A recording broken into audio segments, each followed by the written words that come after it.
Hello and welcome to the Arts Atelier and Gallery. I got to make sure I get that right. So Edward and I keep talking, and we're going to keep doing having this conversation on our podcasts about non-objective work and what goes into it. So what I wanted to do in this little short video is show people who don't understand how non-objective works are created, thinking that, well, you're just slapping a bunch of paint on there, and well, that's not true. So I'm going to demonstrate or explain rather what I'm going to do with this painting, and it's not going to take long. So what I've done is this painting actually I did 3 months ago, just the underpainting, and it sat for 3 months, 2 or 3 months. I couldn't finish it. I didn't know what to do with it. It was very different than what I'd been doing. But in the meantime, I did a couple of other paintings that they were a little bit more manageable in terms of what I was going to be able to do with it as a painting. So when I finished those two paintings, I actually forgot about this painting. And I took it out, and somebody was here. I was going through my work. They wanted to see the work. So this piece revealed itself somewhere in my pile back there, and I thought, oh, there's that painting. I can actually finish it now. I had the knowledge, the experience, the linear development from my previous paintings that were quite different than this one, although they were non-objective, to the two other paintings that had this is all underpainting here, these dark areas. And I thought, well, now I can solve this, problem of what I'm going to create. So I haven't worked on this painting for about 3 days, and there was part of the painting that was bothering me, and it was kind of pecking at me. Ooh! And it's this area down here, and I'm just thinking, oh, that's not wet, that's not dry yet. Oh, that changes things. How can you do that with that painting? I'll fix that later. But anyway, this corner down here, and you're thinking, well, out of all of this that seems to make no sense, how can that one spot, how can you think about that and think that there's anything that needs to go there? Well, it has to do with composition and balance.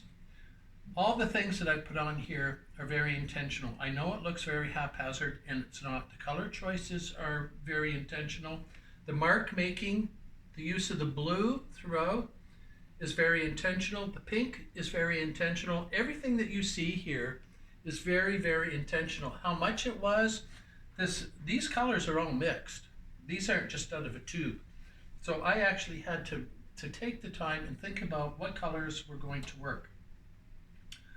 So after having let it sit for a while, I figured that this area needs some work. It needs something added to it. There's just a little bit too much white or negative space that we call it. But what I have to be very careful of is I want to maintain in this corner and this white, I call it a border. You don't see it probably as a border as much as I do, but so I can't cover this up, but I've got to balance visually this darker area in the pink and the black. I've got to balance that over here. I've got to fill this space in a bit. So guess what? You're going to watch.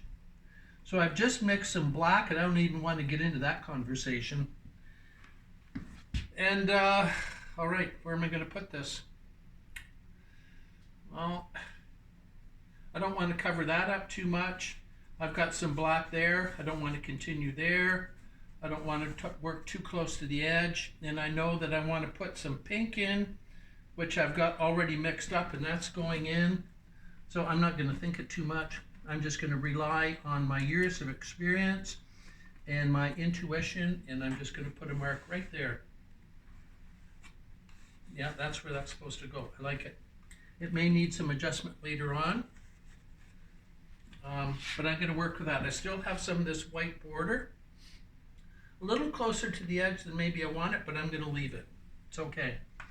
And then I need to add some of this pink in there. It's missing in this area, and I've pre-mixed this already. I need a little more, and it's got to be the right pink. And take my palette. This is what I'm using to mix my paints on.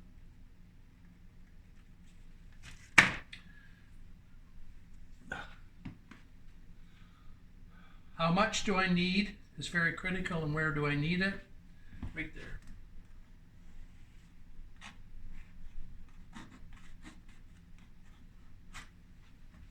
Done.